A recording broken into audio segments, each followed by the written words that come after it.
Hello and welcome. My name is Emily Scrignoli. In this lesson, I will show you how to warp text into a shape in Adobe Photoshop. Lesson Overview. You will learn how to create customized shapes out of your text using the Warp tool, make manipulations to the spacing in between characters, and apply filters to text layers. Let's get started. I have my image placed into Photoshop.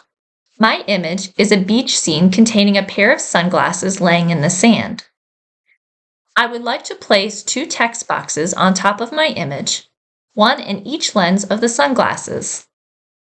To do this, I will select my text tool located on the left toolbar. It looks like a capital letter T. Then, I will simply click anywhere on my image to start typing. I am going to type the word sun. I type sun in all capital letters because I want the edges of each character to match up with the edges of the lens of the sunglasses. While the text is highlighted, I can change the font type and text size. Here, you might want to think about the weight of the text and if it's appropriate in filling the shape that you want.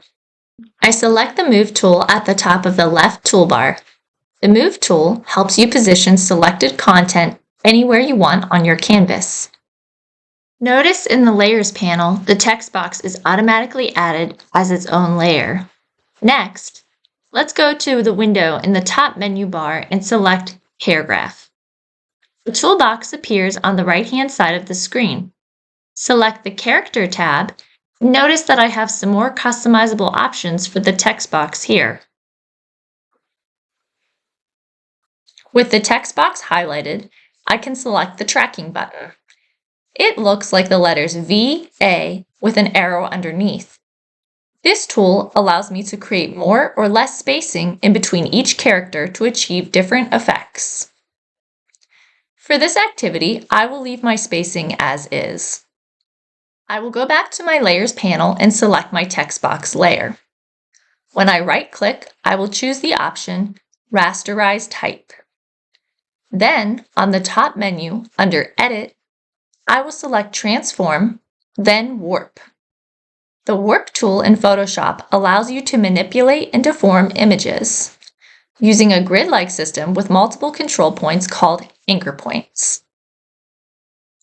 When I select Warp, notice that a grid appears over my text box. I will use the anchors to manipulate the shape of my text.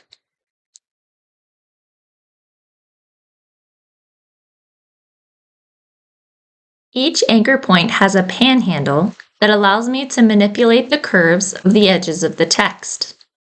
I will make my manipulations until the edges of the text line up with the edges of the sunglasses lens. You could do the same process with an image instead of a text box. Next, I will select the text layer in the Layers panel and choose a filter to add to the layer. Notice, when I drag my cursor over each option, I am shown an example of the layers effect on the text box. I will choose Overlay. Next, I will create a new text box using the Text tool and type Shine. I will repeat the same process for this text box.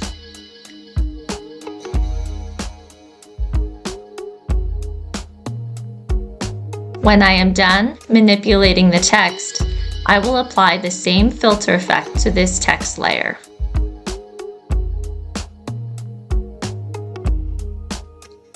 Once I have my second text box complete, I will select File from the top menu bar, Save As, name my file, I will call it Sunshine, and select Save. Let's review. In this lesson, you learned how to warp text into a shape in Adobe Photoshop. We did this by creating a text box on top of an image, rasterizing the text, using the Warp tool to manipulate the text, and adding a filter to the text layer. And lastly, saving the project.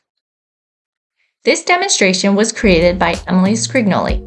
I encourage you to try out this technique. Thank you for watching.